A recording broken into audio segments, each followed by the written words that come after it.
वसुदेवं सुतं देवं कंसचाणूरमर्दनं देवकी परमानन्दं कृष्णं वन्दे जगद्गुरुं कृष्णं वन्दे जगद्गुरुं कृष्णं वन्दे जगद्गुरुं।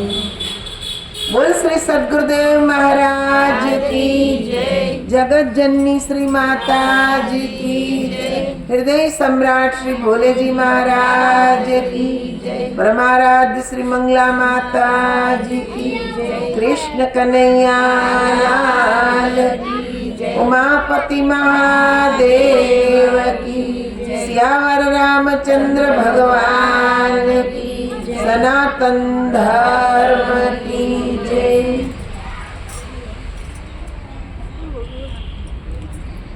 आदरणीय माता बहनों, આજે ઉત્પન્ના એકાદશી છે। આપ લોકોએ કથા સાંભળી કે કઈ રીતે શક્તિ પ્રગટ થઈ। આપણી અંદર એ જ શક્તિ બિરાજમાન છે। આપણા શાસ્ત્ર એમ કહે છે કે દરેક નારીની અંદર જગદંબાની શક્તિ છુપાયેલી છે, પણ આપણે શક્તિને પ્રગટ કરતા નથી। પ્રગટ ક્યારે થાય? આપણે સતત ભગવાનનું સ્મરણ કરતા રહીએ। જીવનમાં સુખ આવે, દુઃખ આવે, ચડતી આવે, પડતી આવે, આ તો એક સંસારનો ક્રમ છે ને આમાં એ બધું સહન કરવાની આપણામાં શક્તિ પ્રભુના નામ સ્મરણથી આવે છે।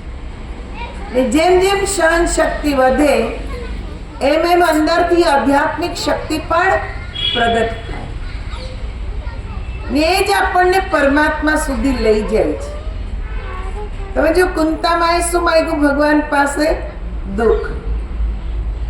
સંતોએ કીધું સુખ કે માથે સિલ પડે, જો નામ હૃદય से जाए, बलिहारी बात दुख की जो पल पल नाम रटाए। सुख आवे तो शू सांभळे? सोनी, ने दुख आवे तो भगवान। એટલે જ કુંતામાએ કીધું કે પ્રભુ તમે અમને દુઃખ જ આપો, કેમ કે જ્યારે જ્યારે દુઃખ આવ્યું ત્યારે ત્યારે તમારી યાદ જ આવી ને સમજાઈ ગયું કે તમે જ સર્વની સાથે છો ને બધું કરતા કરતા ઈશ્વર જ છે। આપણને તો એક નિમિત્ત માત્ર બનાવેલા છે, પણ તોય આપણે અભિમાન લઈને ફરીએ કે હું જ કરું, મારાથી જ બધું થાય, હે ને? મહાભારતનું યુદ્ધ થયું ને ત્યારે ભીમને એમ થયું કે મારી ગદાના જોરથી યુદ્ધ જીત્યા। સહદેવ નકુલને પણ એમ થયું કે અમારી યુદ્ધ કલાથી યુદ્ધ જીત્યા, પણ અર્જુનને એના ગાંડી ઉપર અભિમાન થયું। તો ભગવાન કૃષ્ણએ જોયું આ તો બધા મારા ભક્તોને આજ અભિમાન કરે તો ક્યાં કામ ચાલે, કેમ કે અભિમાનનું કામ શું છે? ડૂબાડવાનું। કીધું ને કે દયા ધર્મ કા મૂલ હે, પાપ મૂલ અભિમાન। ધર્મનું મૂળ દયા। જેટલી આપણે કોઈના ઉપર આમ દયા ભાવ દાખવીએ એટલું આપણી અંદર ધર્મ એ પરમાત્માની શક્તિ પ્રગટે ને જેટલું અભિમાન કરીએ એટલે આપણે ડૂબવાના, નીચે જવાના। એટલે અભિમાન આવ્યું તો ભગવાનને ગમે નહીં ભક્તનું અભિમાન, ત્યાં તો બધા આટલી ઊંચી સ્તરે આવ્યા ને હવે પાછા નીચે જવાના। એટલે ભગવાને કીધું ઉભા રહ્યો, યુદ્ધ કોણ જીત્યું કોણ લડ્યું એનો એક સાક્ષી છે। તો કે કોણ? તો ઝાડ પર કે જે બર્બરીકનું માથું મૂકેલું હતું। બર્બરીક કોણ? ઘટોત્કચનો પુત્ર। એને કે જે એનામાં એવી ગુરુના આશીર્વાદ હતા ને એની માતાના પણ, એની માતાએ જેને યુદ્ધ કલા શીખવેલી એટલે આશીર્વાદ મળેલા કે જે પક્ષ હારતો હોય એના પક્ષમાંથી લડવાનું, એટલે એ પક્ષ જીતી જશે. જ્યારે યુદ્ધ નક્કી થયું તો બર્બરીક આવ્યો ભગવાન કૃષ્ણ પાસે કે મારે યુદ્ધ લડવું છે. તો ભગવાને કીધું તારી વિશેષતા શું? તો કે મારી વિશેષતા એ છે કે જે હારે એ પક્ષમાંથી હું લડું તો એ પક્ષ જીતી જાય. એ મારે ખાલી એક જ બાણ ચલાવવાનું. 3 બાણ છે મારી પાસે, પણ મારે એક જ ચલાવવું પડે. ત્યાં જેટલા કે છે સામા પક્ષમાં હોય ને બધા વિંધાઈ જાય. તો ભગવાને એમ કીધું તું એમ કર, આ ઝાડ છે ને એ ઝાડના બધા પાંદડા એક બાણથી વીંધી દે. એક ઝાડનું પાન પડેલું ભગવાને પોતાના પગ નીચે દબાવી દીધું ને જેવું બર્બરીકે બાણ માર્યું એટલે બધા પાન કે છે વિંધાઈને બાણ ભગવાનના પગ પાસે આવી ગયું. એટલે ભગવાન સમજી ગયા કે આ તો બાણાવળી તો છે જ. ભગવાને કીધું તારી યુદ્ધ કલામાં તો બહુ કુશળ છે, પણ હું માગું એ આપીશ?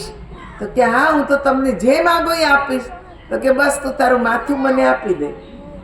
તરત જ એને માથું આપી દીધું. એને એક પલ પણ વિચાર્યું નહીં કે કેવી રીતે આપવું, હું શું કરીશ, મારું તો મૃત્યુ જ થઈ જશે. આવું કોઈ કિંતુ પરંતુ એના મનમાં આવ્યું નહીં. માગ્યું એટલે આપી દીધું. આ ભક્ત કહેવાય. ભગવાન પ્રત્યેનો પ્રેમ આને કહેવાય. આપણે ગીતો બહુ ગાયું છે, પણ આપણામાં એવો પ્રેમ આવતો નથી કે કોઈ માગે ને આપણે સર્વસ્વ આપી દે. અહીંયા તો સ્વયં ભગવાન માગે છે. એવો એક હતો બલિરાજા કે ભગવાને માગ્યું ને બધું આપી દીધું, હે ને? એમ બર્બરીક પાસે માથું માગ્યું ભગવાને તો માથું આપી દીધું. ભગવાને કીધું તારી ઈચ્છા શું છે? તો કે મારી ઈચ્છા તો યુદ્ધ જોવાની છે, પણ હવે શું કરીશ? તો ભગવાન કે કઈ વાંધો નહીં, તું યુદ્ધ જોઈ શકીશ. તો એનું માથું જ્યારે મહાભારતનું યુદ્ધ શરૂ થયું તો એક ઝાડ પર બેસાડી દીધું ભગવાને કે તું અહીંયાથી આખા કુરુક્ષેત્રમાં થતું મહાભારત યુદ્ધ તું જોઈ શકીશ. ને જ્યારે યુદ્ધ પૂરું થયું ને બધાને અભિમાન આવ્યું તો બર્બરીકને બોલાવ્યું ને બર્બરીકને પૂછ્યું બતાવ યુદ્ધ કોણે કર્યું? તો કે મને તો આખા યુદ્ધ મેદાનમાં પ્રભુ તમે જ લડતા દેખાયા. તમારું જ સુદર્શન ચક્ર ચાલતું હતું, બીજું કોઈ મને દેખાતું નહોતું. 5 ભાઈઓના અસ્ત્ર શસ્ત્ર નીચે પડી ગયા. શરમથી મસ્તક નીચે ઝૂકી ગયું કે અમે તો ખોટું અભિમાન કરીએ જ, બાકી લડનાર તો કૃષ્ણ જ છે. એ જ બધું કરાવે છે. આપણે તો અભિમાનમાં જ મરી જાય કે હું જ કરું, બધું મારાથી જ થાય, મારા વગર મારું ઘર ચાલે નહીં. ભાઈ બધા વગર બધું જ ચાલે છે, કોઈનું કાંઈ અટકતું નથી. નાનું બાળક જન્મીને તરત માં મરી જાય ને તો એ મોટું થઈ જાય છે, થાય જ ને? કોઈના ઘરમાં કોઈ કે છે વડીલ જે ઘર ચલાવતા હોય, મોભી હોય, એ જ વયા જાય તોય ઘર ચાલે. કોઈ દી અટકી ગયું? દર્રી વયા ગયા ને હવે આ લોકોનું શું થયું? રાણ પાણ થઈ ગયું. જોયું જ કોઈ દિવસ? ચાલે જ તે. સંસારને ચલાવનાર ઈશ્વર છે, આપણે બધી કઠપૂતળી છીએ. એ જેમ નચાવે છે એમ આપણે નાચીએ ને આપણને એમ થાય છે આપણે જ કરીએ જ બધું. આ અભિમાન જ ખોટું છે, હે ને? આ વ્રત ઉપવાસ ને આ બધું શું છે? આપણા દુર્ગુણોને ઓગાળવાનું આ એક સાધન છે. આપણું શરીર કે જે શુદ્ધ થાય ઉપવાસ કરીએ એટલે, ને અનાજ તે દિવસે ન જાય એટલે મન પણ શુદ્ધ થાય. કેમ કે જેવું અન્ન એવું મન, જેવું ખાવ એવું મન બને. અન્ન જ ન ખાવ એટલે દિવસે શુદ્ધતા વધે તો મન પણ, વિચાર પણ શુદ્ધ બને. વિચાર શુદ્ધ બને તો ભગવાનનું નામ લેવાનું મન થાય ને ભગવાનનું નામ લઈએ તો ભગવાન મળે. એમ નામ કઈ મળતા નથી. આખો દી માયાનું ચિંતન કરીએ ને પછી કઈ ભગવાન મળે એમ થોડી મળે, એમ કઈ મળે નહીં. આ વ્રત ઉપવાસ આપણને ઈશ્વરની નજીક લઈ જાય છે. શીખવાડે છે. જીવન કેમ જીવવું એ આપણે નાનપણથી શીખવાનું છે. પણ આપણા બધાના મનમાં જ એવું છે કે ભક્તિ તો ગડપણનો જ વિષય છે, ગડપણ આવે ને ત્યારે જ ભક્તિ કરાય. આ વિચારધારા જ ખોટી છે. નાનપણથી જ્યારથી સમજણ આવી જાય ત્યારથી ભક્તિની શરૂઆત કરી દેવી જોઈએ. કે જે મંદિરમાં ભજન સત્સંગ થતા હતા ને ત્યાં એક માજી ગયા ને માજી સત્સંગમાં બેઠા તો મહાત્માજી જે હતા ને એને એક એવી વાત યાદ આવીને એનું ભજનમાં વર્ણન કર્યું છે. આપ લોકો પણ બોલવાનો પ્રયત્ન કરજો. બોલ શ્રી કૃષ્ણ કનૈયા લાલ કી જય. બાયુ કે છે ડોસીમાં તમે સાંભળો રે, બાયુ કે છે ડોસીમાં તમે સાંભળો રે. ઘડીક લઈએ સત્સંગનો લાવ આપણે ભાવે ભજીએ ભગવાનને રે. ઘડીક લઈએ સત્સંગનો લાવ આપણે ભાવે ભજીએ ભગવાન રે. આ ભજન છે ને આપણા બધાયનું છે, આપણને બધાને લાગુ પડે છે. ગાઓ, પ્રેમથી ગાઓ. ઘડીક લઈએ સત્સંગનો લાવ આપણે ભાવે ભજીએ ભગવાનને રે. ઘડીક લઈએ સત્સંગનો લાવ આપણે ભાવે ભજીએ ભગવાન રે. ડોસી કહે બાયુ રે તમે સાંભળો રે. ડોસી કહે બાયુ રે તમે સાંભળો રે. મારે દૂધાણ ઘણા દીકરા રે.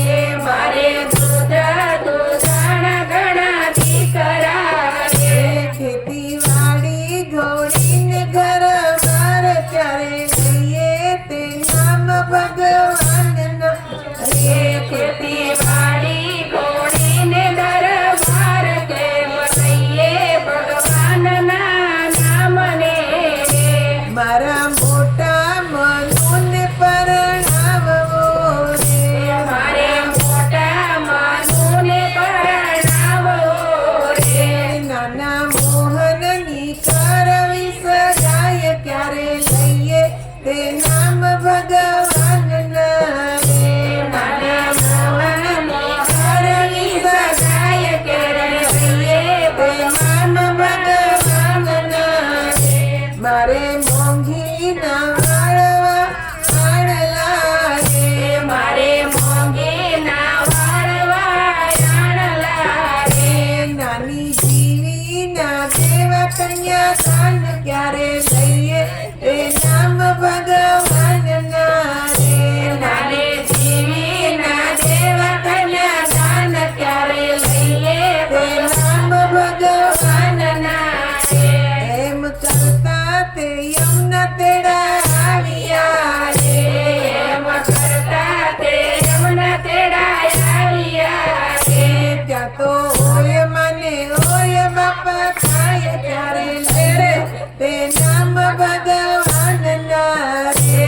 ત્યાં તો રોય મને રોય બાબા થાય ત્યારે લઈએ ભગવાનના રે.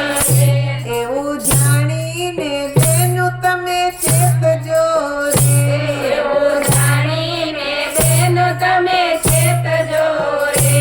નહીતર ડોશીમાના જેવા હાલ થાય ત્યારે લઈએ તે નામ ભગવાનના રે. નહીતર ડોશીમાના જેવા હાલ થાય ત્યારે લઈએ ભગવાનના રે. બેનું કે છે ડોશીમાં તમે સાંભળો રે. બેનો કે છે ડોશીમાં તમે સાંભળો રે. ઘડીક લઈએ સત્સંગનો લાવ આપણે ભાવે ભજીએ ભગવાનને રે. ઘડીક લઈએ સત્સંગનો લાવ આપણે ભાવે ભજીએ ભગવાનને રે. બોલ શ્રી કૃષ્ણ કનૈયા લાલ. બા તો સત્સંગમાં આવે છે હો. બધા એને કહેતા નથી. ભક્તિ વાત છે. પણ કે છે આ ભજન એમ કે છે કે આપણે બાના બહુ કરીએ છીએ, હે ને? બેનું એમ કે ભગવાનનું નામ લ્યો તો કે હજી તો આ કામ છે, ઓલું કામ છે, લગ્નમાં જવાનું છે ને પાર્ટીમાં જવાનું છે ને આ કામે જવાનું, ઓલા કામે જવાનું, કામ કોઈ દી ખૂટતા નથી. પણ જે દિવસે યમનું તેડું આવશે તે દી એકેય કામ કે જે તમે કરી શકવાના નથી, એને બાનું બતાવી શકવાના નથી કે હજી આ કામ બાકી છે, ઉભા રહ્યો કાલે આવજો. ને કઈ ઉભાય નહીં રે, ઈ તરત લઈને હાલતા થઈ જશે. એટલે જ કીધું કે ઘડીક જ્યારે જેવો ટાઈમ મળે એવું ઘડીક ભગવાનનું નામ લઈ લેવું. બાના બધાય મૂકી દેવાના ને ભગવાનનું નામ પહેલા લઈ લેવાનું. કામ તો આખી જિંદગી આપણે નહીં કરીએ ને તોય થવાના જ છે, એ કઈ ઊભા રહેવાના નથી. ટાઈમે ટાઈમે એનું કામ થયા જ રાખે. પણ જે સમય આપણો ભગવાનની ભક્તિમાં વીતે છે એ સમય શ્રેષ્ઠ છે. જે કામ કર્યું એ શ્રેષ્ઠ નથી, પણ જેટલો સમય ભગવાનના ધ્યાનમાં વીત્યો, ભગવાનના નામ સ્મરણમાં વીત્યો, સારું કે છે ગ્રંથોના વાંચનમાં વીત્યો, એ સમય આપણો લેખે છે. કેમ કે આપણે સારું મનને સારા માર્ગે લગાવ્યું, એનાથી આપણે ખોટા કર્મ કરતા બચી ગયા, એટલે એ સમય શ્રેષ્ઠ છે. સંત સુકરાત હતા ને, એ સાવ નાના બાળક હતા ને, ત્યારે એ જ્યારે બહાર જાય તો એક કુંભારના ઘર પાસેથી જાય ને કુંભારને માટલા ઘડતા જોયે એટલે એને બહુ મજા આવે. એટલે જેવો આમ ચાક ફેરવે ને આમ ઘડાને આમ આકાર આપે ને એટલે સુકરાત ત્યાં બેઠા બેઠા જોયા જ કરે. એક દી ઓલા કુંભારે કીધું, બેટા શું જોવે તું? ઈ કે તમે આ માટીને આકાર આપો છો ને ઈ મને જોવાની બહુ મજા આવે છે. કેવા કેવા તમે આકાર આપો છો. ઈ કે મારે તમને ઘણા દિવસથી પૂછવું, તો કે પૂછને બેટા. ઈ કે તમને એવું મનમાં આવે કેવી રીતે, આ ઘડાને તમે આકાર કેવી રીતે આપો? ઈ કે પહેલા મનમાં વિચાર આવે કે આજે મારે કેવો ઘડો બનાવવો છે, પહેલા મનમાં આવે, પછી હું એને આકાર આપું. ત્યાં તો એ ખુશ ખુશ થઈ ગયા. એ કે વાહ વાહ, આજે મને સમજણ પડી ગઈ ભગવાને આ સંસાર કેવી રીતે રચ્યો. પહેલા એના મનમાં વિચાર આવ્યો ને વિચાર આવ્યો પછી એને આકાર આપ્યો. પહેલા વિચાર આવ્યો, શું? એકો અહમ બહુશ્યામી, કે હું એકમાંથી અનેક થઈ જાઉં. આવો એને વિચાર આવ્યો એટલે પછી એને નવા નવા આકાર બનાવ્યા. પછી એને કીધું કે બીજો એક પ્રશ્ન પૂછું? તો કે હા પૂછ ને. એ કે તમે આટલી સુંદર કે જે ઘડો બનાવો તો આટલી સુંદર માટી કે જેમાં એક કઈ કણ ના વધે, કઈ જ નહીં, આ કેવી રીતે કરો છો? તો કે હું એને છે ને સવારથી ઉઠું ને ત્યારથી માટીને ખૂંદ ખૂંદ ખૂંદ ખૂંદ કરું, એમાં પાણી નાખું ને ખૂંદું, પાણી નાખું ને ખૂંદું, ત્યારે આટલી મુલાયમ થાય છે, એમના મુલાયમ થતી નથી. સંત સુકરાત ઉઠી નાચવા માંડ્યા. એ કે હા હવે મને સમજે કે કોઈ બહુ સુંદર હોય, કોઈ કાણું બુબડું હોય, કોઈ લૂલું લંગડું હોય, કોઈની કે છે રંગ એટલો રૂપાળો હોય, આ બધું એટલા માટે જ થતું હશે. ભગવાન જે માટીને બહુ ખૂંદતા હોય ને એ બહુ રૂપાળી થાય, જેને કચાશ રહી ગઈ કોઈ ખૂંદવામાં એ કે જે લૂલું લંગડું થાય, કોઈ કાણું બોમડું થાય, કોઈ કાળું થાય, આ બધું એની કચાશ. ને જે બરાબર ખૂંદે છે એ બરાબર ઘડો રચે છે, એમાં ક્યાંય ખામી આવતી નથી.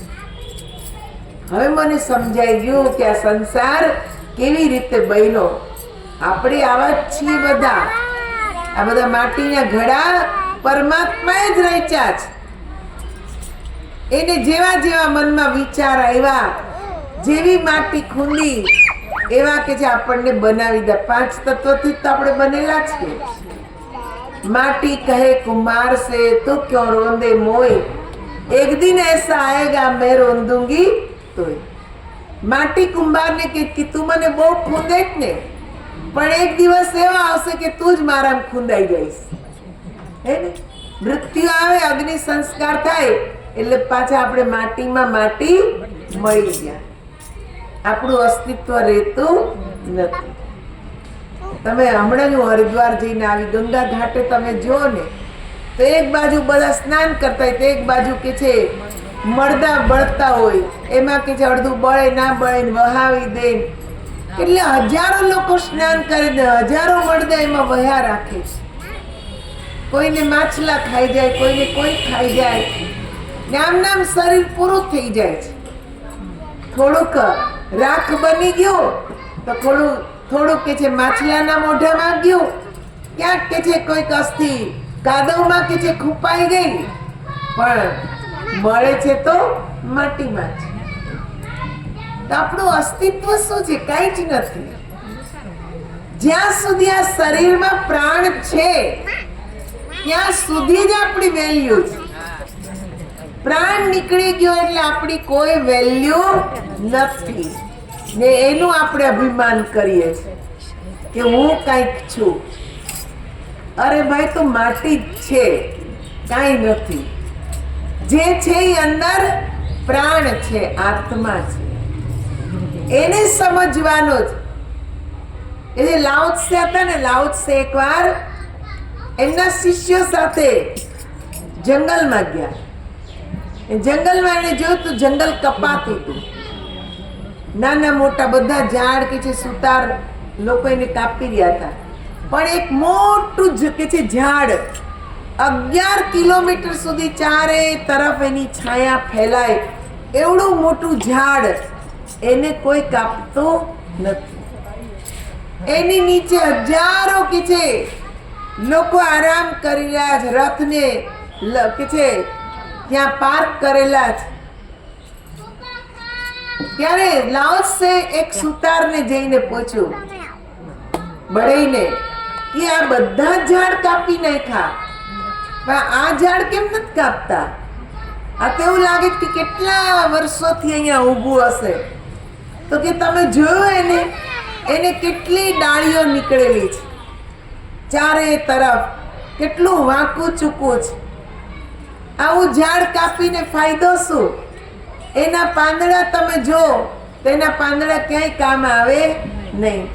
એની ડાળીઓ બધી ખોખલી છે, એ ક્યાંય ફર્નિચર બનાવવામાં કામ આવે નહીં. આ કાંઈ કામનું જ નથી, એટલે એને કોઈ અડતું નથી. બાકી જે ઝાડ અમે કાપીએ છીએ ને એ ઉગે ને આમ સીધા કે છે જાય, એવા ઝાડ અમે કાપીએ કે જેનું ફર્નિચર બને, જેની ખુરશી બને, સોફા બને, ટેબલ બને, આવા નવા નવા આકાર અમે આપી શકીએ એવા ઝાડ અમે કાપીએ છીએ. આટલું સાંભળીને લાઓ ત્સે સમજી ગયા કે આપણું જીવન કેવું હોવું જોઈએ. એમણે વિચાર કરી લીધો, આ ઝાડ જેવું જ આપણે બનવું જોઈએ. જો કે જે ઊંચા બનવાની કોશિશ કરી, ઊંચા વધવાની કોશિશ કરી તો આપણે કપાઈ જ જવાના. પણ આમ કે જે ફેલાયા, સરળ બની ગયા, કોઈના કામના જ ન રહ્યા, તો જ ભગવાન પાસે પહોંચવાના, તો જ આપણું અસ્તિત્વ રહેવાનું, નહીં તો રહેવાનું નથી. આ સરળ છે, આ ઝાડ એટલે એનું અસ્તિત્વ છે. ને જે ઊંચા વધવાની હોડમાં છે કે ઊંચા વધવું, સીધા રહેવું, અહંકાર, આઈ ઇઝ ઓલવેઝ કેપિટલ, હે ને? અહંકાર સીધો જ રહે, હું. એટલે કે જ્યાં હું છે, અહંકાર સીધા રહે છે, ઊંચા વધવાની કોશિશ કરે છે, એ કપાય જ છે. બાકી જે સરળ છે, જે નીચે નમીને રહે છે, એ જ ભગવાનને પામી શકે. એનું જ કાયમ અસ્તિત્વ છે, બાકી કોઈનું કાયમ અસ્તિત્વ નથી. અભિમાન રહિત થઈ જાઓ, ને જેટલા આપણે અભિમાન રહિત થઈ જઈએ, સરળ થઈ જઈએ, એટલું જ ભગવાનની નજીક જવાય. લાઓ ત્સે એક દિવસથી શિક્ષા ગ્રહણ કરી લીધી ને બધો કે જે શિષ્ય સમાજ આ તે બધું છોડી ને પોતે ધ્યાનમાં કે છે મસ્ત થઈ ગયા. એને સમજાઈ ગયું કે આપણી અંદર જ એકાગ્ર થવાનું છે, એ સિવાય આપણે ક્યાંય કે છે જવાનું જરૂર નથી. જેટલું મન ભટકાવશું એટલું મન આપણને દોડાવશે, ને જેટલું જ મન અંતર્મુખ કરી લઈશું, અંદર વયા જાશું, ન તારી ન મારી, ન કોઈની પંચાત, ના ઈર્ષા ના દ્વેષ, તો આપોઆપ આપણી અંદર સ્થિરતા આવતી જાય ને આપણે ભગવાનના પ્રિય બની જઈએ. જેટલી દોડાદોડ કરીએ જ ને એટલું જ મન આપણને અશાંત કરી દે છે. શરીરે બગડે, મને બગડે, ને આપણે જે કરવા આવેલા છે આ સંસારમાં, આએ તે હરિભજન કો ઓટન લાગે કપાસ. આવ્યા આ સંસારમાં ભગવાનનું ભજન કરવા, ને આપણે બીજી બધી ઉધેડબૂનમાં લાગી ગયા. એટલે આ બધામાંથી છૂટવા માટે જ આપણે ઈશ્વરને યાદ કરવાના. તો એક ભજન છે, આપ લોકો પણ બોલશો. બોલ શ્રી કૃષ્ણ કનૈયા લાલ, જેને સંત સમાગમ સાચો થયો, તેના અંતરનો અંધકાર ગયો. જેને સંત સમાગમ સાચો થયો, તેનો અંતરનો અંધકાર ગયો. જેને જ્ઞાન રવિનો પ્રકાશ થયો, તેના રજ્જુનો સર્પ ભૂસાઈ ગયો. જેને જ્ઞાન રવિનો પ્રકાશ થયો, તેના રજ્જુનો સર્પ ભૂસાઈ ગયો.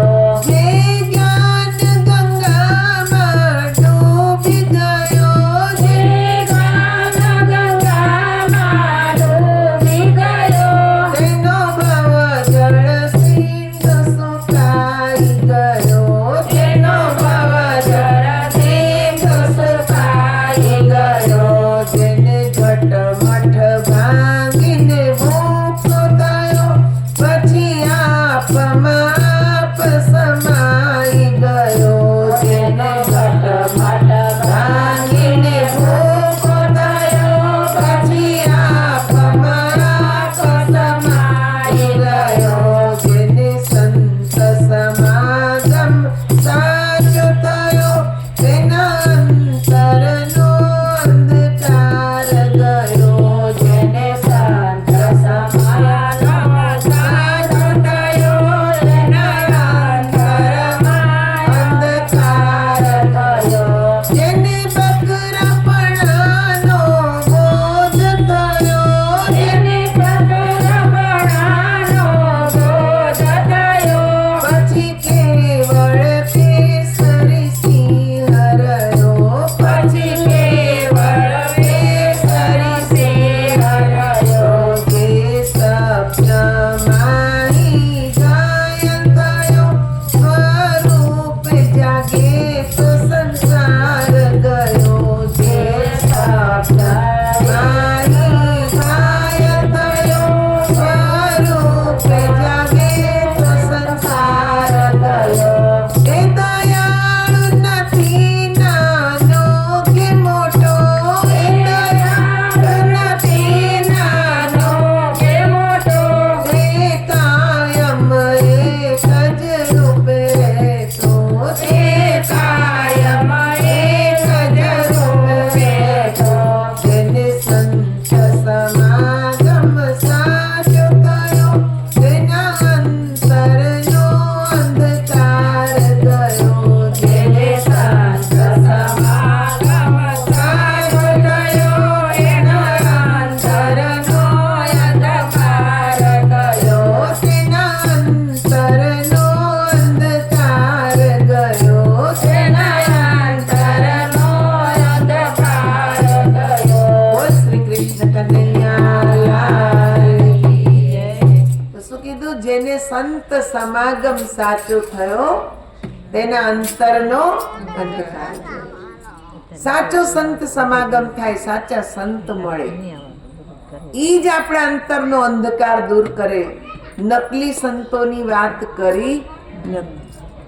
જો સાચા એટલે કેવું પડે કે સંસારમાં નકલી પણ છે, એટલે સાચા સંતની વાત કરી. સાચા સંત કોણ? શાંતિ પમાડે તેને સંત કહીએ. જ્યાં પણ જેની પાસે બેસવાથી શાંતિ મળે, આપણું અંતર ખાલી થઈ જાય, અંતરમાં આનંદ થાય, જેને મળવાથી, જેની વાણીથી અંદર ખુશી થાય, એ કે છે સંત.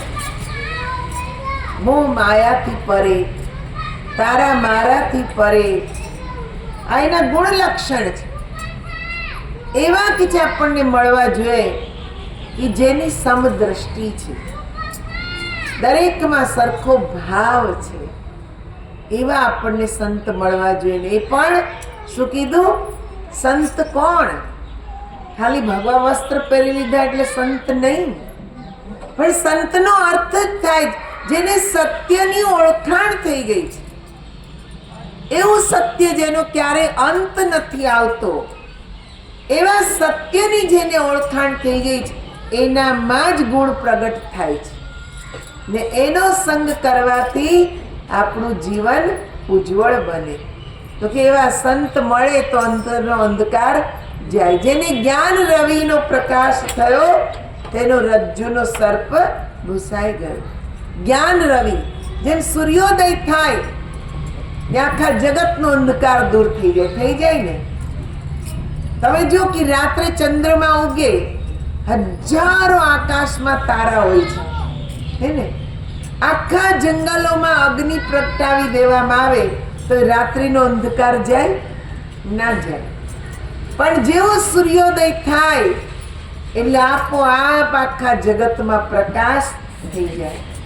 એવું જ્યારે આપણા અંતઃકરણમાં આપણી આત્માનો પ્રકાશ થઈ જાય, ત્યારે આપણી બધી ભ્રમણાઓ દૂર થઈ જાય. અંધકારમાં રસ્સી પડી હોય ને, રસ્સી, તો આપણને સાપ જ લાગે કે અહીંયા સાપ છે, જવાય નહીં. પણ જેવો સૂર્યોદય થાય એ જગ્યા આપણે જે ઓહો આ તો દોરડું હતું, હે ને? ભ્રમ ભાંગી ગયો ને. અંધકાર હતો તો સાપ દેખાતો હતો, પણ પ્રકાશ થયો તો અસલિયત સામે આવી ગઈ. એમ આપણા અંતરમાં જ્ઞાનનો પ્રકાશ થઈ જાય એટલે બધી અજ્ઞાનતાનો નાશ થઈ જાય. આપણને બધું સત્ય દેખાવા લાગે, સાચું શું ખોટું શું એની આપણને પરખ થવા લાગે. પછી આગળ શું કહે છે? જે જ્ઞાન ગંગામાં ડૂબી ગયો એનો ભવજળ સિંધુ સુકાઈ ગયો.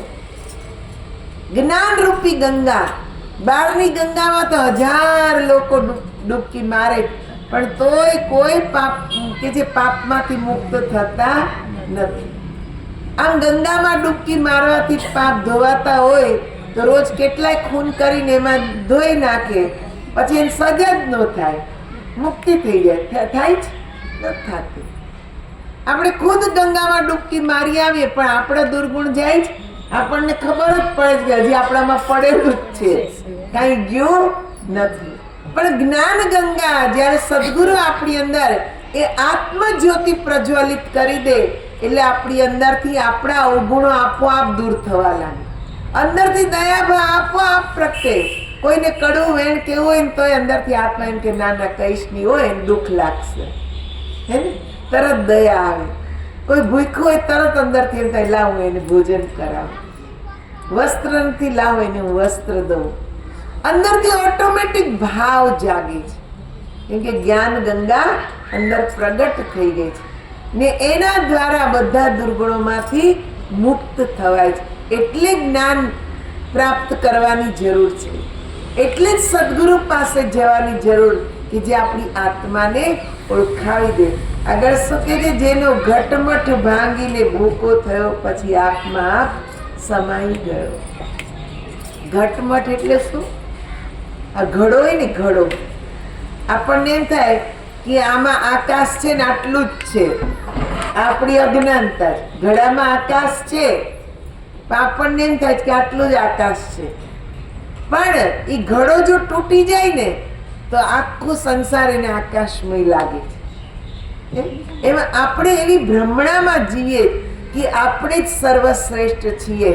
હું જ ધનવાન, હું જ રૂપવાન, હું જ સુખી, મારી જ પાસે બધું. આ આપણી અજ્ઞાનતા છે. આ જ્યારે તૂટે, સર્વસ્વ જે પરમાત્મા, જેમ બર્બરીકે કીધું કે કૃષ્ણએ જ યુદ્ધ કર્યું, જેણે જોયું એને કીધું કૃષ્ણએ જ યુદ્ધ કર્યું છે, એટલે આપોઆપ પાંડવોનું અભિમાન તૂટી ગયું. એમ આપણને સદગુરુ એ બર્બરીક જેવા મળી જાય ત્યારે આપણને એમ કહે છે કે બધે જ ઈશ્વર જ છે, તને ચલાવનાર ઈશ્વર જ છે, આખા સંસારને કે જે માર્ગદર્શન કરનાર ઈશ્વર જ છે. આવી સમજ આવી જાય ને આપણે સ્વયં પોતાને કે છે ઓળખી લઈએ એટલે આપણો બધો ભ્રમ ભાંગી જાય. ને ભ્રમ ભાંગે તો બહુ સાગર તરી ગયા. પછી તારું મારું ઈર્ષા દ્વેષ આ કાંઈ મનમાં આવે નહીં. કોઈ ગાળ આપે તોય ઠીક ને કોઈ વખાણ કરે તોય ઠીક, કાંઈ ફરક પડે નહીં. ગાડીમાં જાવ તોય ઠીક ને હાલીને જાવ તોય ઠીક, કાંઈ ફરક આવે નહીં. મન પર કાંઈ અસર જ ન થાય. આ તો જે ઈશ્વરને જેમ રાખવું એમ રાખે. મીરાબાઈ જ્ઞાન થઈ ગયું ત્યારે એને કીધું ને કે રામ રાખે તેમ રહીએ, ઉદ્ધવજી રામ રાખે તેમ રહીએ. ચિઠ્ઠીના ચાકર થઈએ, ઉદ્ધવજી રામ રાખે તેમ રહીએ. આપણે તો ચિઠ્ઠીના ચાકર. એને જેમ રાખવું એમ આપણે રહેવાનું, એમાં જ આપણે ખુશ. મને એક નાની એવી વાત યાદ આવી. લુકમાન હકીમ હતા ને, એક ધનવાનને ત્યાં નોકરી કરવા રહ્યા. તો એનું ખાવા પીવાનું, રહેવા જમવાનું બધું જ કે છે માલિક ધ્યાન રાખે. જ્યારે નોકરીએ રાખ્યા ને ત્યારે માલિકે એને પૂછ્યું લુકમાનને કે તું ખાઈશ શું? તો કે તમે જે ખવડાવશો એ. તો કે તું પહેરીશ શું? તો કે તમે જે વસ્ત્ર આપશો એ પહેરીશ. તું રહીશ ક્યાં? તો કે તમે જ્યાં રાખશો ત્યાં રહીશ. અચ્છા, મારી જ બધી મરજી, તારી કઈ નહીં? તો કે નહીં, કેમ કે હું તમારો ચાકર છું, એટલે તમે જેમ રાખશો એમ રહીશ. એક દિવસ શું થયું, ઘણા વર્ષ વીતી ગયા આમ રહેતા રહેતા રહેતા. એક દિવસ કે જે એના માલિક બેઠા જ, કાકડીની સિઝન ને કાકડી કાપી કાપીને અંદર કે છે મીઠું મરચું ભભરાવીને લુકમાન હકીમ એના માલિકને આપે છે. એમાં એક કાકડીનો ટુકડો કડવો નીકળ્યો ને જેવું કે છે માલિકે ખાધો એ કાકડીનો ટુકડો, એટલે એમણે એ ટુકડો આખો ખાધો નહીં પણ લુકમાનને આપી દીધો કે લે તું આ ખા. એટલે લુકમાન પ્રેમથી ખાઈ ગયા. ઓલાનું તો મોઢું બગડ્યું પણ લુકમાન પ્રેમથી ખાઈ ગયા, જરાય મોઢું બગાડ્યું જ નહીં. એટલે માલિકે એમ કીધું કે તને આ કાકડી કડવી ન લાગી? ત્યારે કેટલો સરસ જવાબ આપ્યો કે માલિક, તમે અત્યાર સુધી મને સારું ખાવાનું આપ્યું, સારા વસ્ત્ર આપ્યા, સારું રહેવાનું આપ્યું, બધું સારું જ આપ્યું, તો આજે જરાક કાકડીનો ટુકડો કડવો આપ્યો એમાં શું થઈ ગયું? બધું જ સારું આપ્યું છે, તો આટલામાં શું? ત્યારે માલિક ઊભા થઈ ને લુકમાનના પગમાં પડી ગયા કે આજથી તું મારો ગુરુ, તે મને શીખવાડ્યું કે ભગવાન પાસે કેમ રહેવાનું. ભગવાન આપણને બધું જ આપે છે, રહેવાનું, જમવાનું, ખાવા પીવાનું બધું જ આપે છે. અહીંયા છોકરા, ઘર બધું માલિક ભગવાન આપે છે. તોય આપણે કેવા નગુણા છીએ કે એનો જ વાંક કાઢ્યા રાખીએ. દુઃખ આવે તરત કયા ભગવાને દુઃખ આપ્યું. એટલે કે આજથી તું મારો ગુરુ છે, તને હું મારી ગુલામીમાંથી મુક્ત કરું છું. કેમ કે આજે તે મને જે જ્ઞાન આપ્યું એ મને સમજાઈ ગયું કે ભગવાનના પ્યારા કેવી રીતે બનાય. મારે કોઈ દિવસ એને ફરિયાદ કરવી જોઈએ નહીં.